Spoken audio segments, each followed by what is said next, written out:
Chief of EE and Intellinews, and today I'm joined by Ivan Takachov. He is the economics editor at RBC, one of Russia's leading business newspapers, and probably the smartest business journalist in all of Russia, in my book.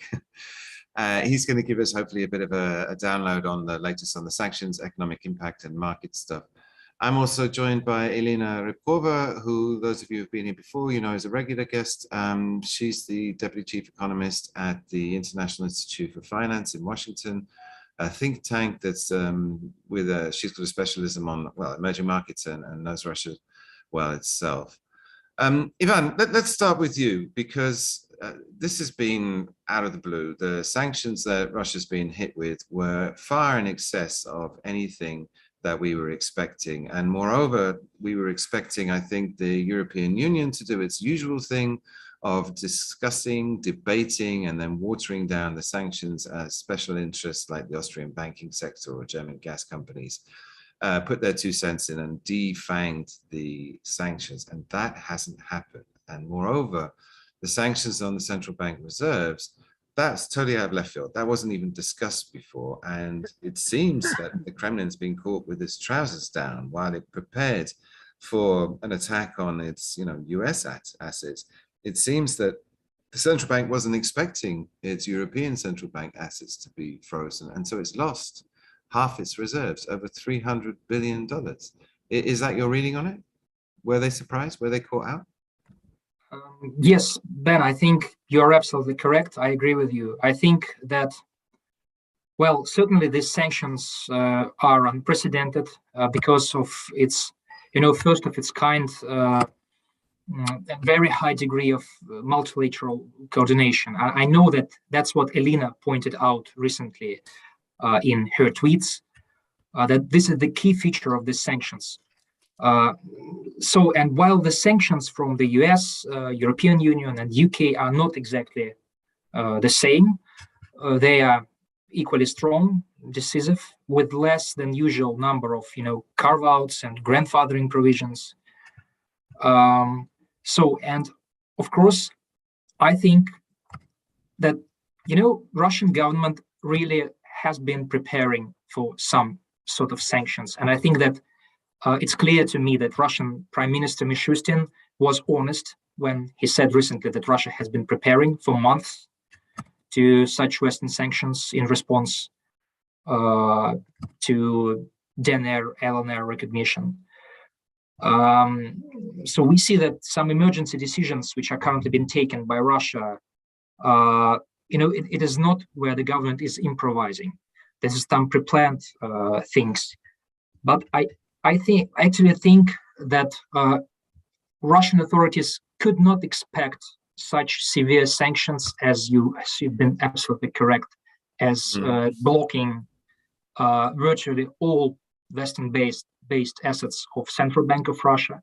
And if you recall, for example, some Russian finance ministry comments, I guess a half year ago or so, they were clearly preparing for some sort of maybe US dollar assets freeze, but not euro assets, of course, euro-denominated assets, because that's what they called euroization of reserves, trade, and so on. So shift from US dollar to euro.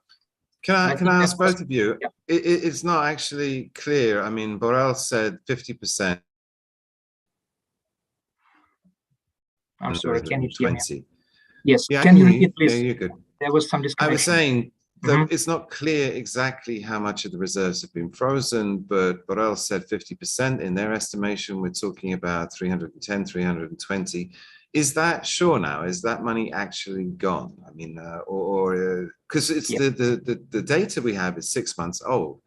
And so there was an opportunity to move a lot of money around in the last 6 months. But it seems, I mean, do we have any idea if the CBR did that? Yes, I see. So we do not know exactly, of course, what was European head of diplomacy, Borrell, said. He said that about half of financial reserves is being blocked, right? I think that financial reserves is the international reserves of Central Bank of Russia without gold holdings. So I guess half of financial reserves would be around, I think, $250 billion of right. Elina, we were talking about this before. I mean, there's various holdings. There's cash in correspondence accounts. I think that's around 150. Yeah, the main problem was that this is a sort of two-edged sword for Central Bank of Russia, because it could not really shift much of its reserves to yuan or gold assets, which are not at risk of being blocked, because that has little practical sense in terms of central bank's firepower to conduct a fixed foreign currency interventions, to prop up ruble. So I mean, if it in theory, shifted all of its reserves to, let's say, gold holdings based on Russian territory, that would be absolutely unpractical, because the Russian forex market is mainly dollar-based, and even euro trades are quite small, relatively small. And they have to invest into something. I mean, and you can't just put it all into Russian T-bills. Tell me though, that the previous 643, I think it was, billion that they had in total, that's equivalent to 17 months of import cover. And what's happened now, if it's been halved, but then if you count out the money that's been frozen, assuming 50%, then that still leaves you with around 6 months of import cover, I was calculating, maybe 9. But that means there's still lots and lots of money in reserve. Elina, can I bring you in here? I mean, we've been talking about this. I mean, the reserves that the CBR has, even after that money's been taken, is still plenty. And there won't be imports. So, the imports that we saw the last year, there will not be imports. There will be imports. I think the contraction of, 30% on imports is very much possible, if not more. I think we should be looking at the contractions and imports compared to 98 to early 90s. I don't think any other sizes of comparisons are relevant. I think 2014, 2008, we already passed that.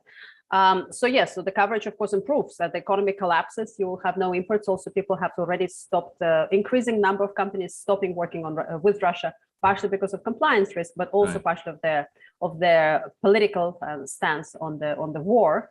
That improves reserves coverage, right? But and at the same time, we've got like record current accounts surplus, 120 billion, as 125 this year. So money's pouring in. So to some extent, they can replace this, and the balance of payments will only improve. So that number, that record current account surplus, will only go up. So it's going to be able to replenish its coffers. Not super well, then, this is a crisis, and the piggy bank is very tempting. Who's the first one who runs the piggy bank, will get some, and the last ones in the queue won't. Of course, the authorities, I think, will try to prioritize individual depositors, and that's where we are now. But we do not know when they will stop, whether these measures will stop the conversion. The existing, they might demand all their FX deposits more or less in cash. And we know that in Russia cases, dollarization jumps 10 percentage points very easily. That has, even in 2008, jumped in a matter of weeks. So a 10 percentage points increase in dollarization is 100 billion. And then if they would like to withdraw in cash, especially their FX deposits, unless you're ready to freeze it, that again will drain out 200 billion from the system if they say take out everything. But Ivan, specifically on that point, that does seem to be one of, it does seem on balance that the reserves that the CBR retains are sufficient. However, you were writing about it, and I blatantly stole from your piece. But one of the weak points is there's a big mismatch between the dollar liabilities in the banks and the dollar assets, in so much as they've got about $146 billion, the banks, in cash, but they've got $280 billion in deposits, which could be called.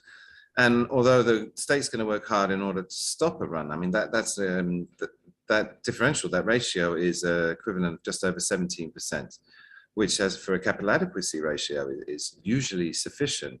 However, there is going to be a demand specifically from VTB and Sberbank, which are now no longer allowed to operate. And so you're actually going to have 100% demand for those dollars in those two banks, which I think comes out at around 90-something billion dollars, in so much as if they've got half of that, 48, they simply don't have enough. They're going to have to go to the central bank and ask for $60 billion in dollar cash in order to meet the demand from their deposits. And that's just the retail. If you add in the corporate, it gets even bigger. You're talking about $100 billion demand for dollars that the central bank's going to have to cover if there isn't going to be a banking crisis. But is that going to happen? I mean, there've been long queues already, and haven't they already started introducing some sort of controls and withdrawal limits? I mean, what's going to happen? Is there going to be a banking crisis?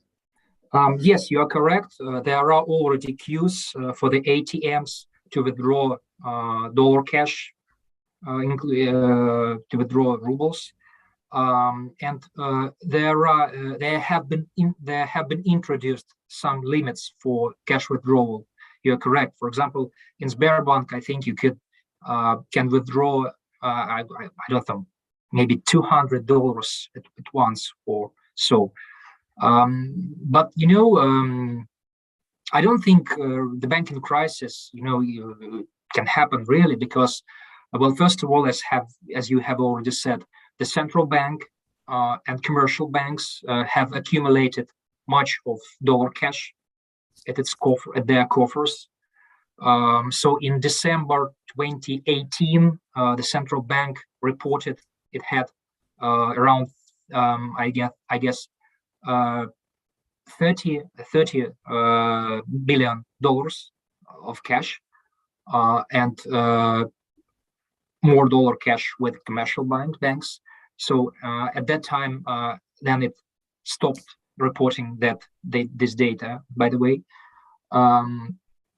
So I think that, of course, all FX deposits won't be called, at once.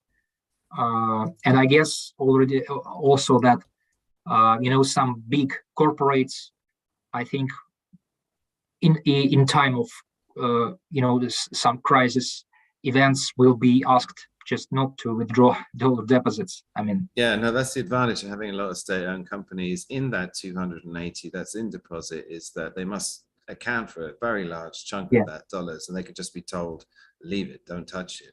But stepping back with the specifically last thing on the central bank freeze, that it's extremely painful, incredibly expensive.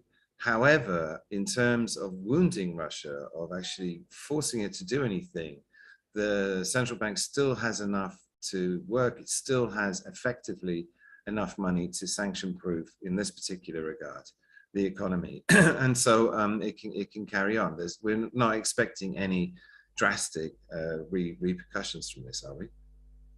Well, I think we do expect drastic repercussions from the sort of conjuncture of all the sanctions. I think we need to start thinking about completely new paradigm here. And you even saw the communications and central bank, they're still trying to manage the situation in the technocratic way, which is a great response.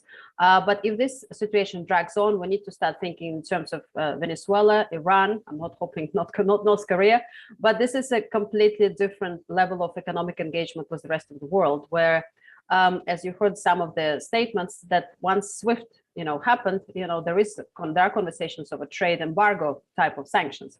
So I think it's very difficult to stabilize the situation if you're still thinking that you're going to go back to a more open economy. That is one way of managing the situation. But if you're beginning to think that that's it, we're going Iran direction, then it's a very different way of managing the economy. And it's also different demands that will come on the central bank from the authorities. So what are the concrete differences then? I mean, between a Russia as a European country, which it has been with open current account, to an Iran style kind of, a fully closed capital account and very limited trade transactions based only on commodities. And then likely pressure on the central bank to print money.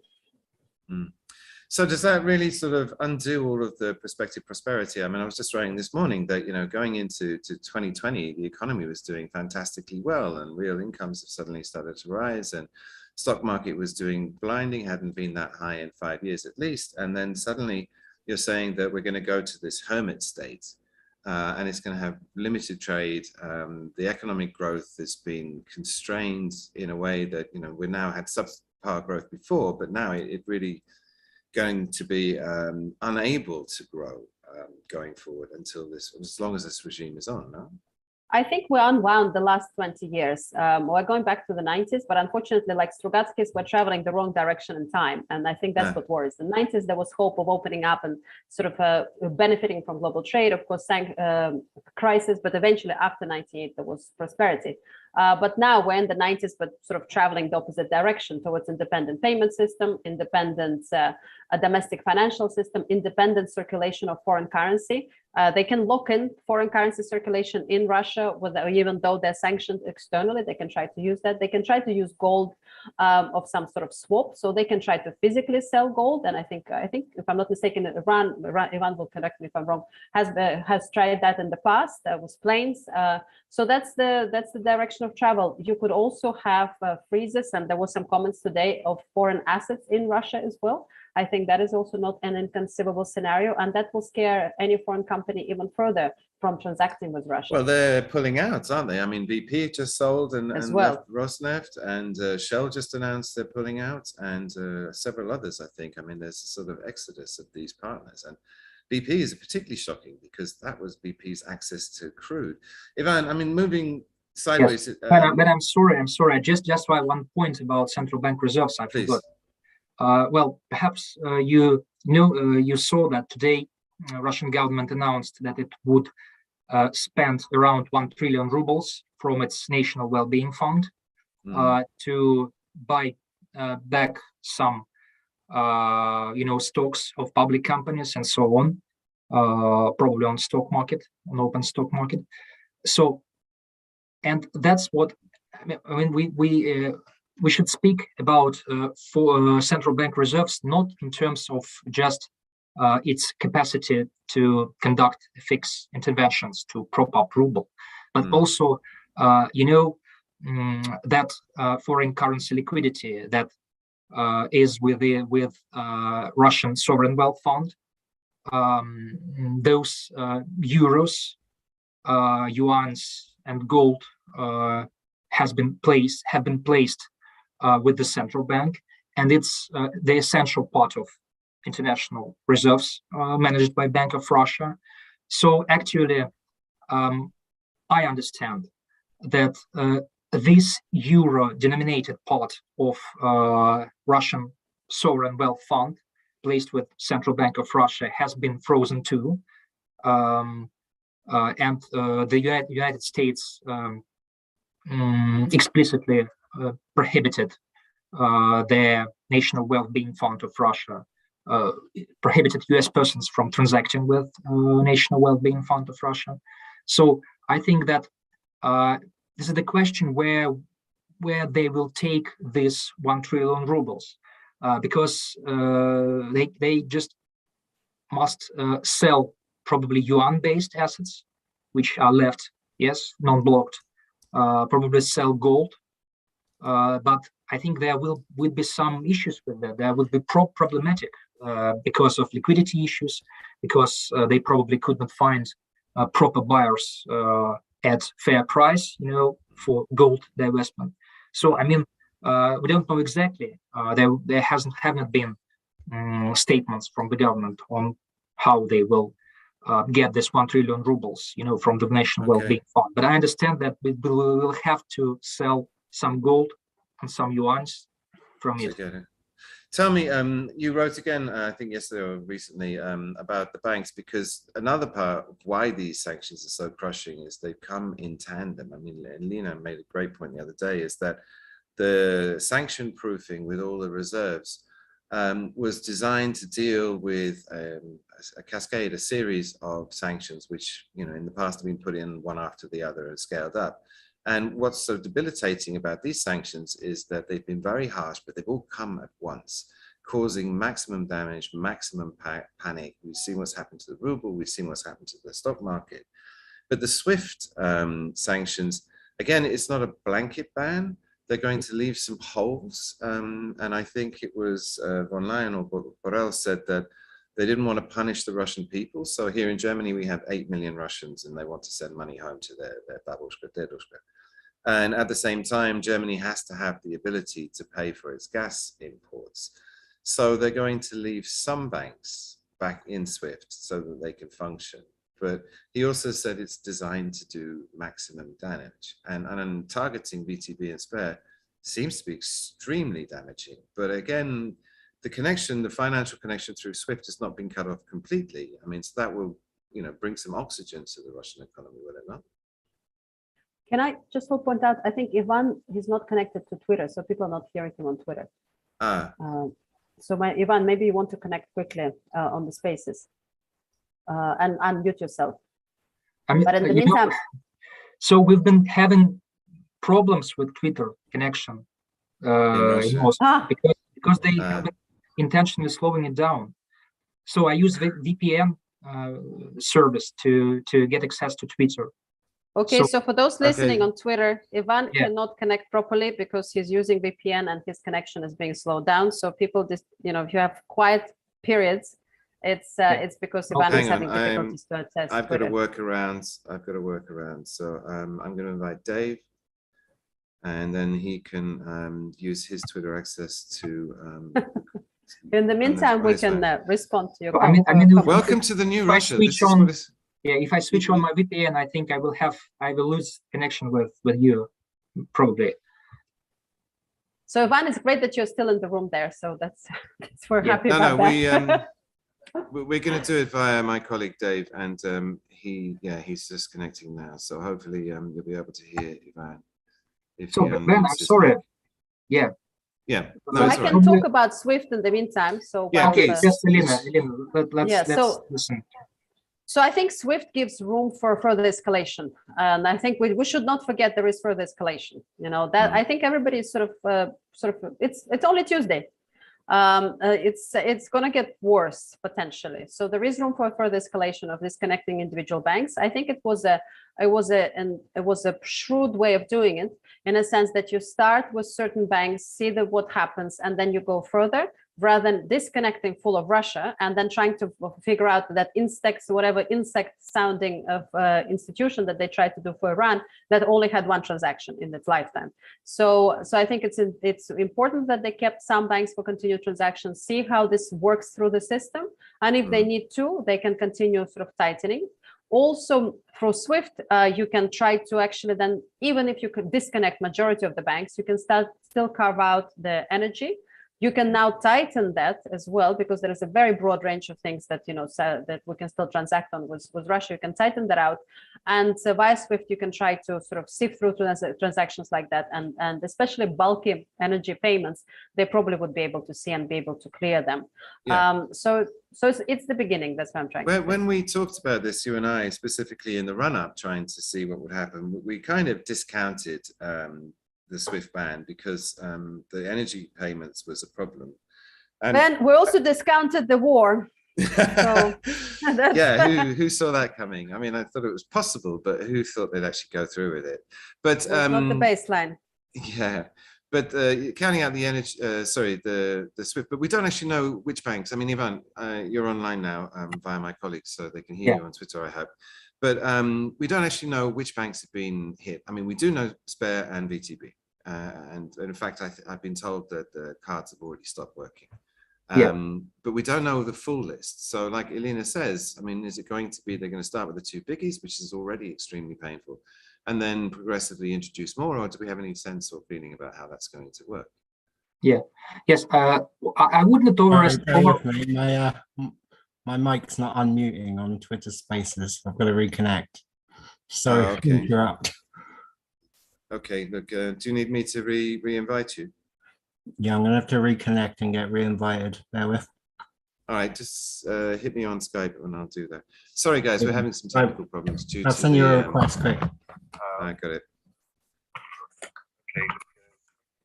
So I think it's a good example of what's happening with SWIFT right now. A few people ask me, so what's the big deal? We're going to figure out what's the different bank we can work with. They've disconnected some banks, they will transact via others. If we're having troubles connecting via Twitter now to Ivan, he's on VPN, then another person is trying to call him again. Imagine what kind of SWIFT discussions are happening across the world. That's a very good example of what's happening on SWIFT. Exactly. I'm connected now, so if you want to speak. Yeah, so Ivan, go ahead. So you're connected. You need to unmic that. Yeah. I wouldn't overestimate the SWIFT ban right now because, as far as I understand, first of all, already sanctioned banks would be disconnected from SWIFT. Yes, I saw that Germany had indicated that there probably will be some SWIFT disconnections for some unsanctioned banks, which is quite strange to me. But and I'm sure that, of course, there wouldn't be some blanket ban on SWIFT, from the whole Russian banking sector, because of course it will put to risk the energy trade and the broader commodity trade of Russia with the West.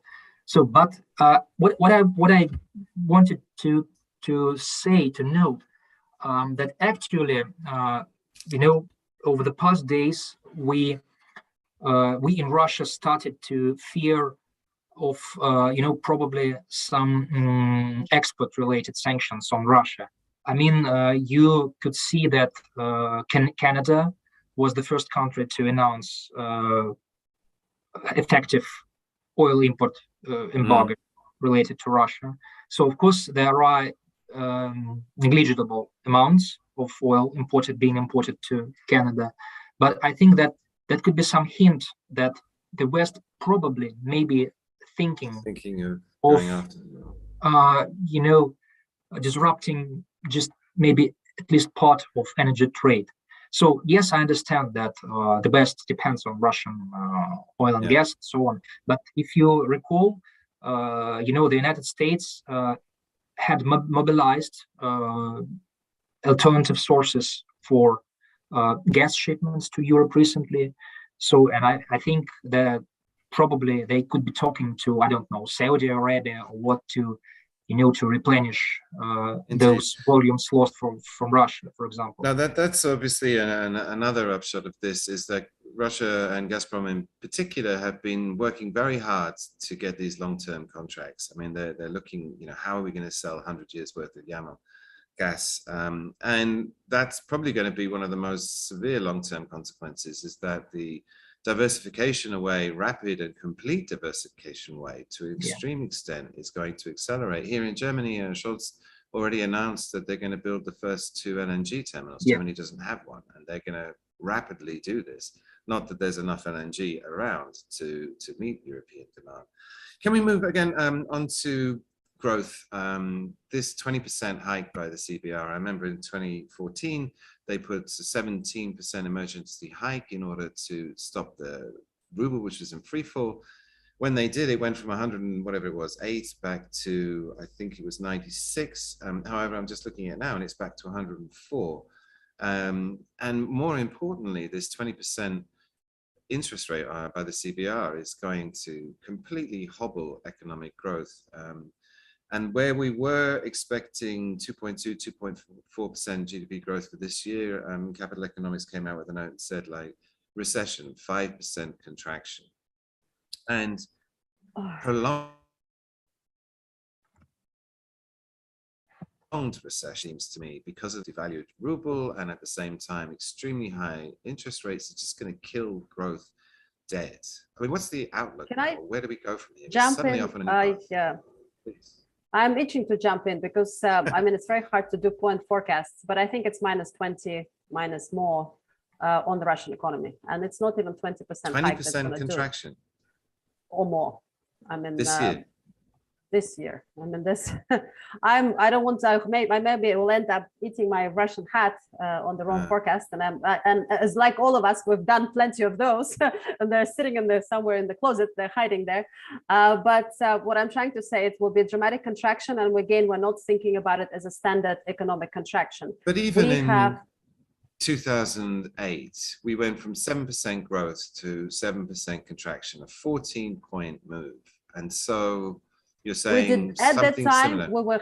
we at the time we were having difficult economic transformation, and we do not know exactly how much of a real contraction happened from the sort of Soviet economy, which had to contract, and there was also no real economy there to contract because probably there was negative productivity growth, right, and very much sort of depleted, overestimated capital stock at the time. But we're basically going from one economic structure to a completely different one where we're close. And I think that's what causes this big contraction, because the things work. Of course, imports will contract massively, so that will help you a bit. But in terms of, let's not forget that a big chunk of domestic production comes from imports. So imports are an important part of the value chain of a lot of our industrial output. So an import substitution in those areas just will not happen. I mean, you can substitute cheese, but it can continue. The problem is just being able to pay for them. But the actual, I mean, they're going to hit some high technology bans. A lot of companies will not work with Russia anymore. Because of compliance. It's politically toxic. It's politically toxic, and you do not know what the next level of sanctions will be. Yes, correct.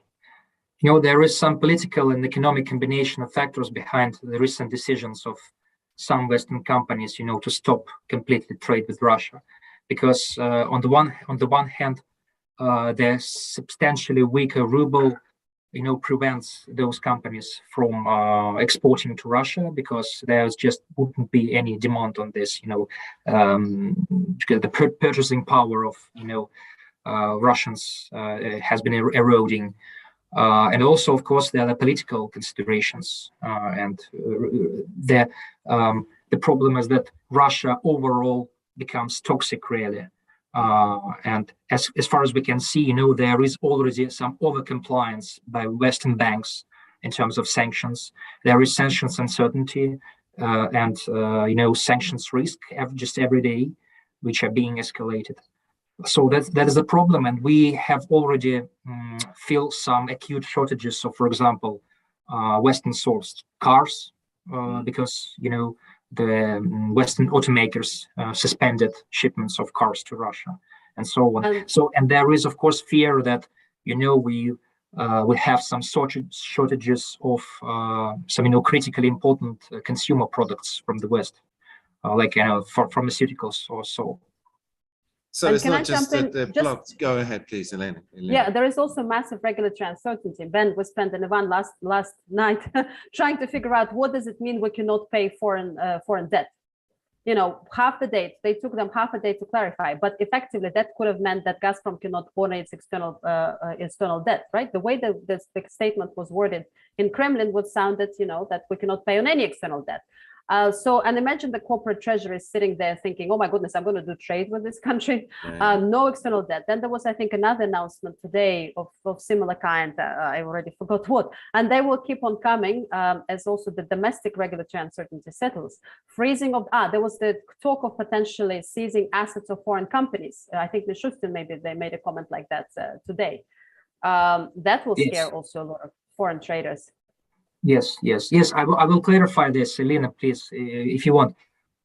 Today, Prime Minister Mishustin announced that, you know, that Russia is prohibiting foreign investors from disposal of their assets in Russia currently.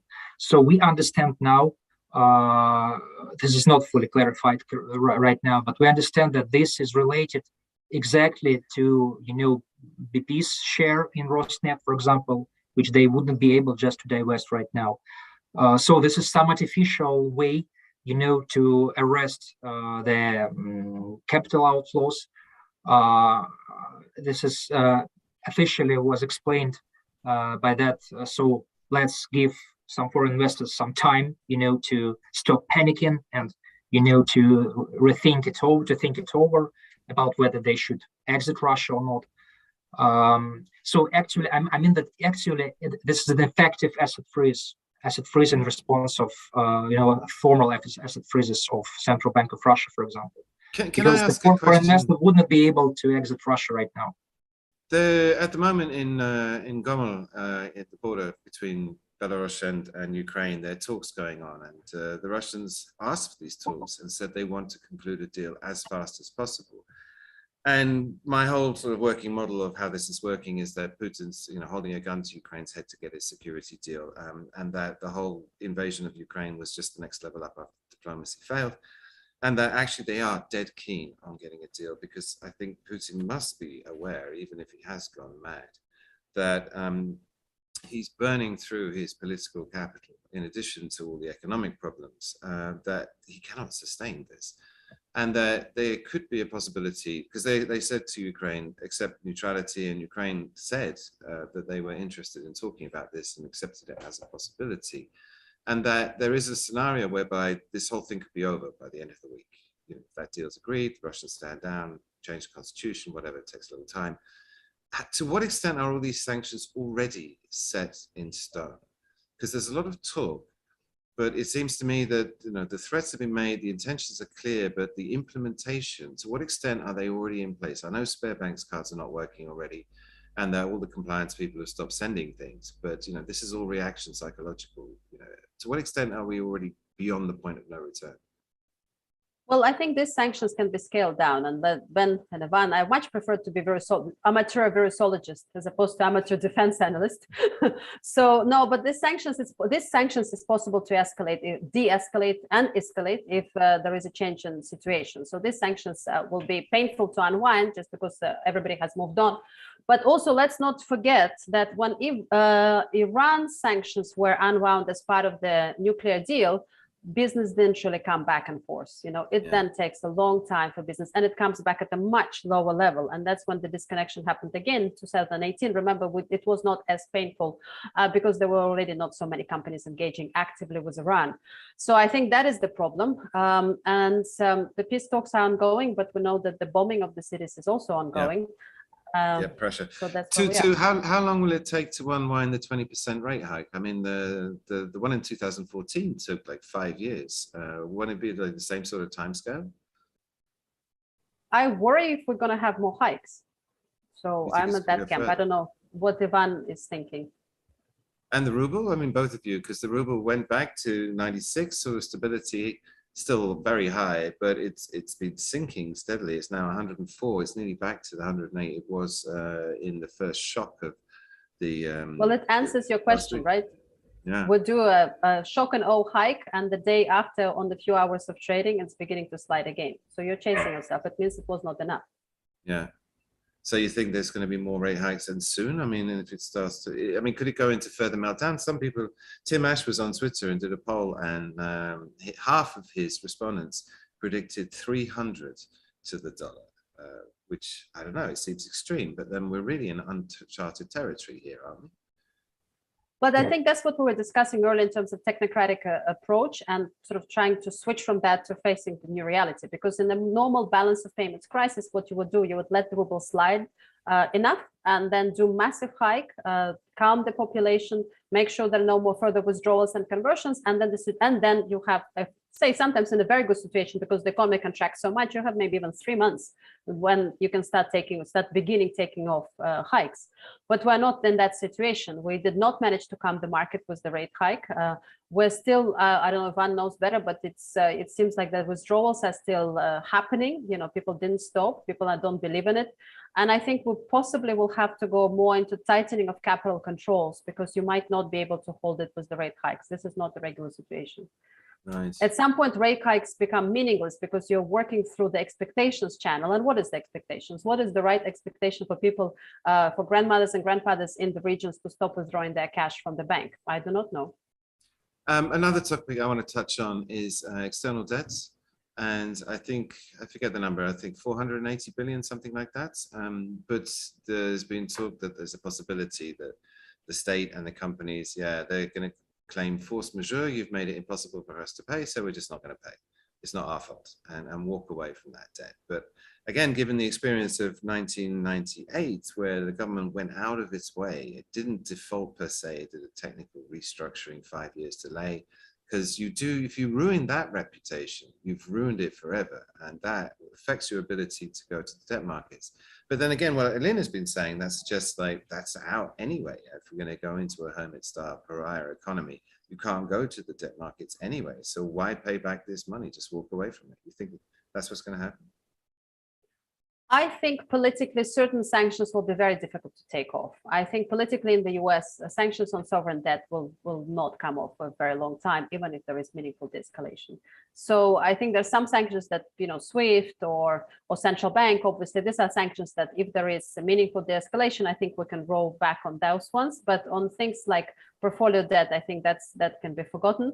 And I think, Ben, you're right. I mean, in 1998, there was a very different objective. There was objective to reintegrate with global capital markets. There was a sort of unsuccessful, but still IMF programs with that objective. All international community was trying to come in and try to see how we can make it more integrated in the global capital markets and trade. But now the objective seems to be the opposite. So then your priorities, the government, as the authorities, always first and foremost should be local citizens, local, especially individual deposits, and your last priority is foreign debt, and that's why you see defaults on foreign debt and maybe not on the domestic debt.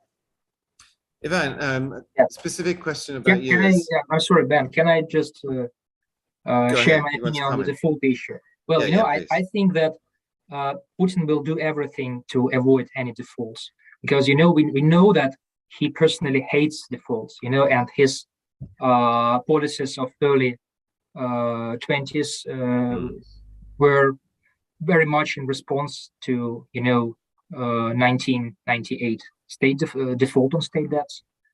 So when he started to to build those fiscal buffers and so on, and to reduce the external debt, so we have relatively small total external debt in Russia, including corporate debt. We have really some provisions in Russian state corporates, Eurobonds issues, for example, Gazprom's issues, which allows them, to repay investors in rubles, for example, instead of dollars, if the ability to pay in dollars will be impaired. So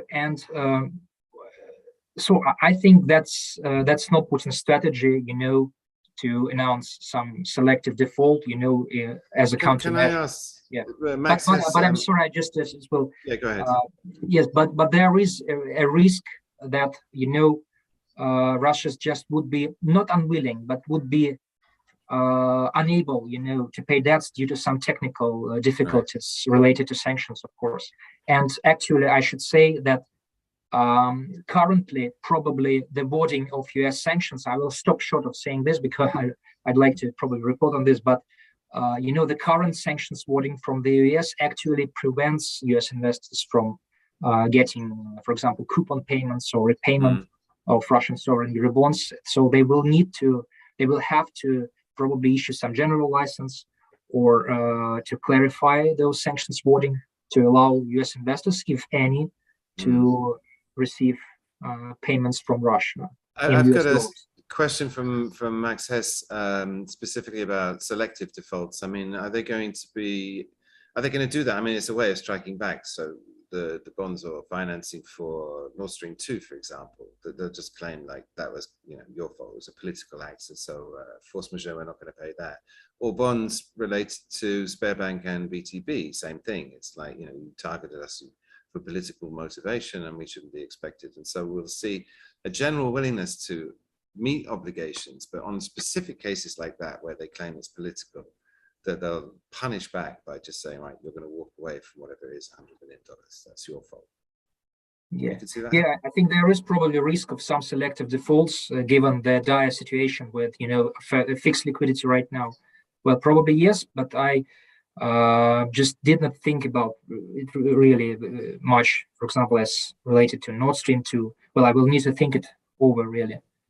If this scales up, is there a possibility of retaliation of like Gazprom for once actually using its gas as a political weapon and cutting Europe off? Because, Elina, we said before that Europe can't do without Russian gas. It would cause a massive, massive energy crisis as soon as like next September. The prices would go.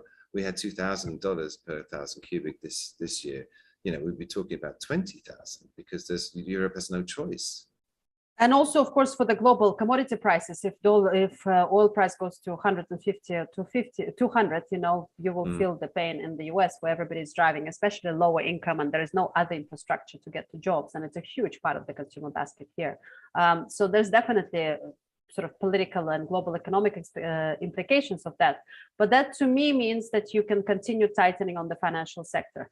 You can continue squeezing out the financial sector, drying it up, and just leaving the carve out just for trade of oil and gas. I mean, Iran for a while had their embargo, was very focused specific products. The only difficulty here with Russia is that one has to go very seriously down the list of all the products that Russia exports, because then there are nuances. We all remember Rusal, fertilizers, you know, so then you need to think very carefully. European Union has been working on their strategic dependencies in trade, especially after COVID. You know, they've started working the economic sovereignty from Trump on China, not so much from Russia, but now, as you say, now it's galvanized to try to diversify. And they point out that there are not only oil and gas, but other strategic exports that Russia has. But it's not inconceivable that there is a list, it's trade embargo just to that list, and then the rest of the financial sector is squeezed out. Because what worries me, it's all becoming extremely unpredictable. And I did a blog, just raised the specter. I mean, Russians could, and maybe rightly justified in so much as, well, they could say that this is an act of economic war, that we're now at economic war with Russia. Von Leiden specifically said these sanctions are designed to do maximum damage. They're designed to degrade the Russian economy, to reduce growth. And that's not what sanctions normally are for. And that sanctions are like, it's supposed to be a diplomatic tool whereby you change someone's way of behaving, and they're supposed to be structured like, if you do this, then we'll take that one off. These are an act of war in so much as they're specifically designed to undermine the Russian economy. And if the Russians, and they've mentioned this, they haven't said anything yet while the Ukraine thing is going on. But there's a distinct possibility that they will turn around and say, right, you just declared economic war on us, and we're going to strike back and cut you off from gas, and plunge Europe then into an energy crisis. This could all go very pear-shaped if these peace talks in Ukraine fail. But are we just, I mean, Ivan, you're sitting in Moscow, you must have a feeling. Do you think that's possible, that we go to full economic war with retaliation on, extreme retaliation on the Russian side? Because they're going to take this as an extreme attack. Yeah, sure. I think we're actually quickly approaching to this phase.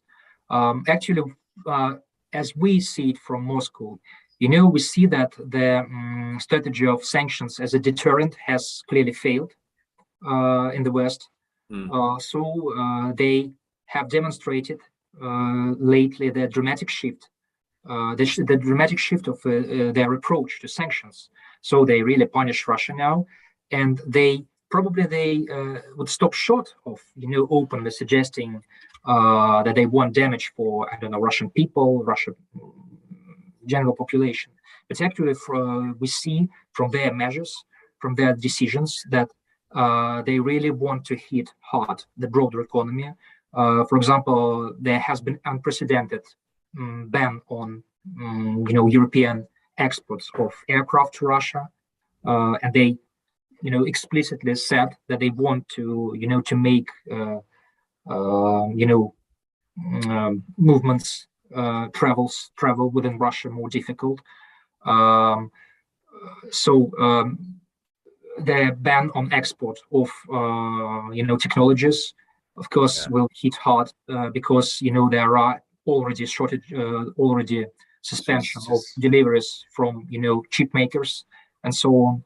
So, and Russian people are actually fearing that, you know, their ability to buy smartphones like iPhone will be impaired, disrupted, so on. So I think that the approach is clearly that they want, you know, Russian population will suffer a bit because, you know, probably that this is naive, of course, but they think that, you know, this will help them to rise against Putin or so on. Well, that was actually the last topic. We were in the last 10 minutes, and I was talking to an investor friend of mine in the States who was listening to State Department briefing, and they're talking there yesterday about the possibility of palace coup, and also the people are very unhappy. All the Russian friends I have, I've talked to, they're just in shock. They don't want this. They're just, this is pointless. There's no support amongst the people for this war. And also from talking to my diplomat friends, they say, again, amongst the soldiers on the Russian side in Ukraine, there's a lack of morale, that they're going through the motions, but they're like, why are we here? Why are we attacking Ukraine? These are our brothers. But specifically, looking at the business which Russia has relied on to make this transformation, their dreams have just been destroyed, in so much as we just had an IPO boom, a dozen IPOs, made those guys billionaires. The pipeline has at least another dozen companies in it. And what you've just done, what you've just said to Russia's entire business elite is like, it's over, you're finished. You can't IPO, you're not going to be a billionaire, you didn't get out in time, you're going to have to serve the local market, it's going to be shrinking and depressed. And that all sets you up for a revolution. I mean, we've already had Deripaska and Friedman and Chubais come out publicly criticizing it, kind of mild, but they did. That, and the rest of the corporate Russia has said almost nothing, but they're terrified. We tried to have a podcast with some Russians last week, and they actually pulled out as soon as the war happened. They're just like, it's a hot potato. We don't want to go there. I mean, do you think the chances of like a popular revolution, maybe not, an elite revolution, maybe yes, a palace coup, maybe also? I don't know.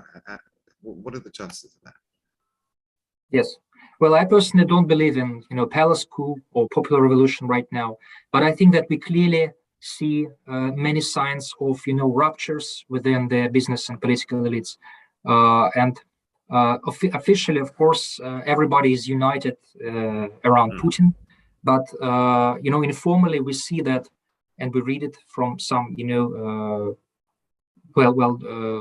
people who know it, that there is some confusion and disarray within the elites. For example, you have, the financial economic bloc of the government, people like Nabiulina or presidential aide Oreshkin, the former economic development minister, who, of course, did not commit to correct the, geopolitical mistakes of their leader, and they did not want to, to engage in crisis management of the economy, in wartime. So there are clearly signs of, disarray and confusion. Of course, the business elites are too very unhappy about this. Just yesterday, the European Union designated, more than a dozen of Russian oligarchs, like Mikhail Friedman, Severstalis, Mordashov, and so on.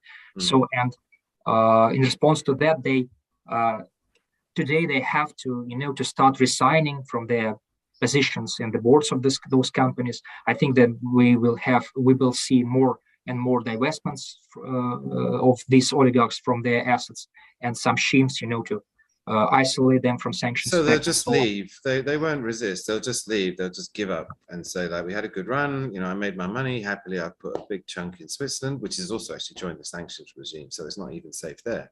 And just leave. They can't do anything. I mean, in a way, the sanctions on the oligarchs are pointless because they actually don't have any power.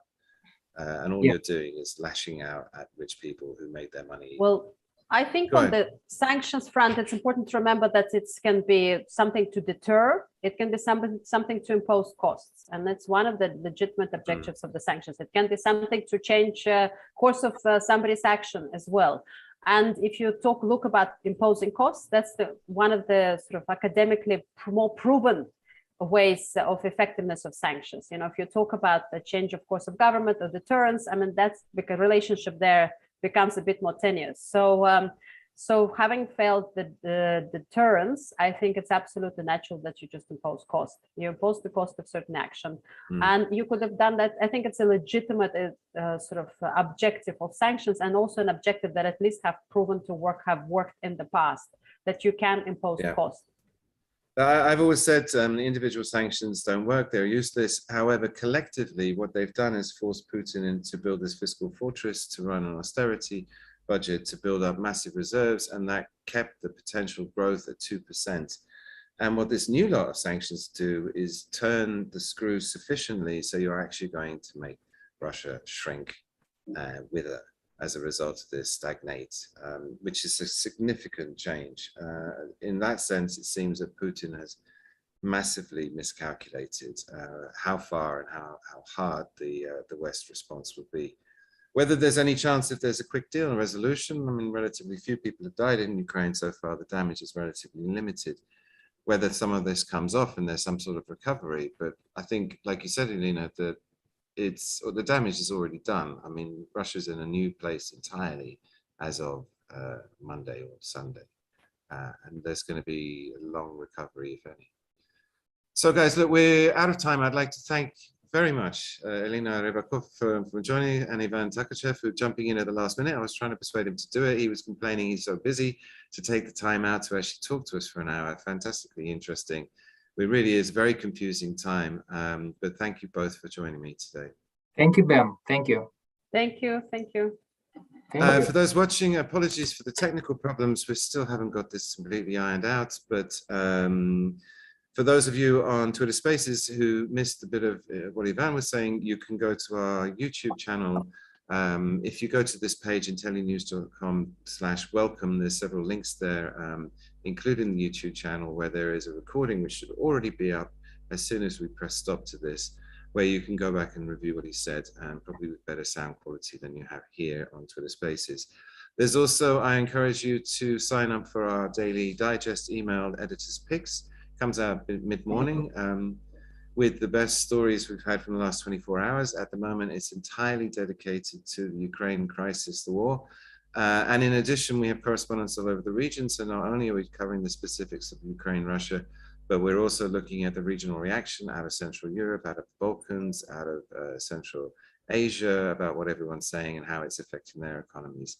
That's for free. You should sign up. And if you're really interested, then take the 2-week trial to our premium service, where there's even more detail, drilling down into the macro and business aspects of all of this. So once again, thank you for joining me. I guess we're going to have to do another one of these pretty soon, as the situation is still unfolding very fast. Until then, take care. All the best. Bye then. Thank you. Thanks.